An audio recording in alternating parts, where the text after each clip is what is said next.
Hello my lovely student, कैसे हैं आप। मैं एकदम बढ़िया हूं और आपको पढ़ाने के लिए रेडी हूं। चलिए वीडियो को पॉज करिए और क्वेश्चन को समझने की कोशिश कीजिए। तब तक मैं इस क्वेश्चन को कर देता हूं साइड में, क्योंकि हमें चाहिए थोड़ी सी स्पेस। चलिए क्या बोल रहा है, एक व्यक्ति को एक जगह इन्वेस्टमेंट करना था, लेकिन दूसरी जगह से उसे पता चलता है कि वहां रेट 4% ज्यादा मिल रही है।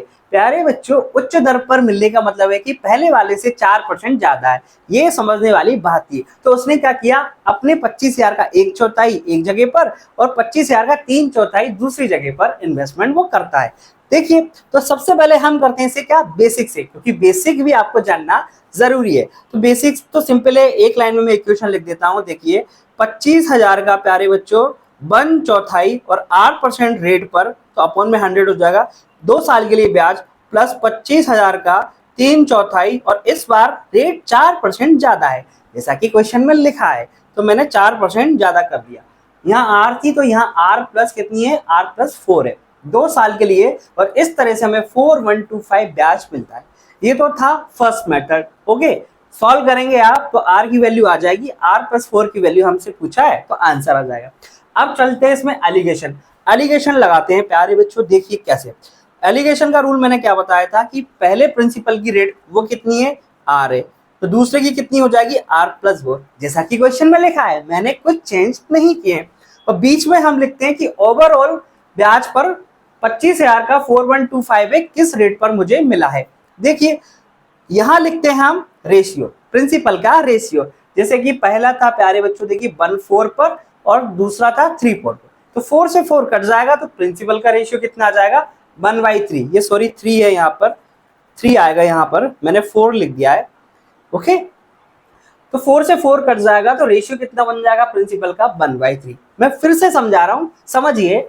यहाँ ये रेट है फर्स्ट प्रिंसिपल की, ये रेट है सेकंड प्रिंसिपल की, ये रेशियो है प्रिंसिपल का 1 और ये है रेशियो सेकंड प्रिंसिपल का 3।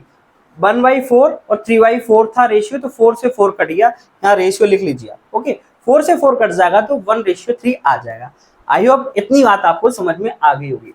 अब बीच वाली रेट हम कैसे निकालते हैं, देखिए 4125 इंटू 100, ये 2 साल का ब्याज है ना, इसलिए 2 लिख दिया। यहाँ लिख देंगे हम प्रिंसिपल, 2 जीरो से 2 जीरो खत्म, खलास गए।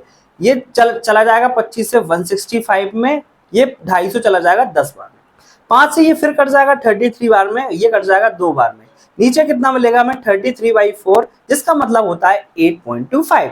इतनी कैलकुलेशन तो आप कर सकते हैं। तो बीच में कितनी आ जाएगी, 8.25। बोलिए ये बात क्लियर है क्या, यहां तक क्लियर है क्या। फिर से देखिए, ये फर्स्ट प्रिंसिपल की रेट है, ये सेकंड प्रिंसिपल की रेट है, ये ओवरऑल रेट है, ये प्रिंसिपल का रेशियो है। ओके, अब इसे सॉल्व करने के 2 मेथड है, देख लेते हैं हम। यहाँ पर पेन चेंज कर लेता हूं मैं, नहीं तो सेम सेम दिखेगा आपको। डायरेक्ट मेथड तो है फॉर्मूला मेथड। क्या करेंगे, इन दोनों का मल्टीप्लाई करेंगे तो आर हो जाएगा, इन दोनों का मल्टीप्लाई करेंगे तो कितना हो जाएगा, 3r + 12। नीचे लिख देंगे इन दोनों का सम, 1 + 3 4, और यहाँ इक्वल टू में लिख देंगे 8.25। 3r और r हो जाएगा 4r। ओके, ये देखिए इन दोनों का मल्टीप्लाई करेंगे तो वही हो जाएगा 33। 33 में से 12 माइनस करेंगे तो कितना मिलेगा मेरे पास, 21। तो r की वैल्यू यहाँ से आ जाएगी 5.25। r की 5.25 आ गई तो r + 4 की कितनी हो जाएगी, 9.25। ये तो बहुत सिंपल है, क्योंकि इसमें 4 ही ऐड मुझे करना है, तो आंसर तो मेरा 9.25 आ गया।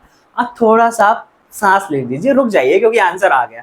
अब सेकंड मेथड देखिए। सेकंड मेथड क्या है, इन दोनों का डिफरेंस इन दोनों के सम के बराबर होता है, इन दोनों का डिफरेंस इन दोनों के सम के बराबर होता है, इन दोनों का डिफरेंस इन दोनों के सम के बराबर होता है।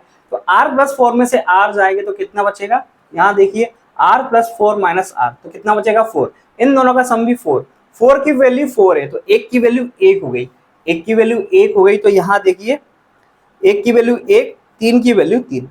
अब मैंने आपको सिखाया था, अगर आपने लास्ट वीडियो देखे होंगे या पुराने वीडियो देखे होंगे मेरे, तो मैंने आपको बताया था बड़ी वाली वैल्यू कैसे आती है, इन दोनों को ऐड करने पर आती है। तो r + 4 कैसे आएगी, r + 4 आएगी 8.25 + 1, यानी कि क्या मतलब है इसका, 9.25। यही तो हमें चाहिए थी। और अगर हम यहाँ से r की वैल्यू निकालना चाहते हैं तो 4 माइनस कर दीजिए, 5.25 हो जाएगा। और वैसे तो हमें r + 4 की वैल्यू ही निकालनी है, तो यही हमारा आंसर हो जाएगा 9.25। ओके प्यारे बच्चों, अच्छे से देखिए, समझने की कोशिश कीजिएगा। और हाँ, कमेंट सेक्शन में मुझे इसका आंसर बताइए, आपने बेसिक से सॉल्व किया है नहीं, आपका आंसर आ रहा है या नहीं। Thank you.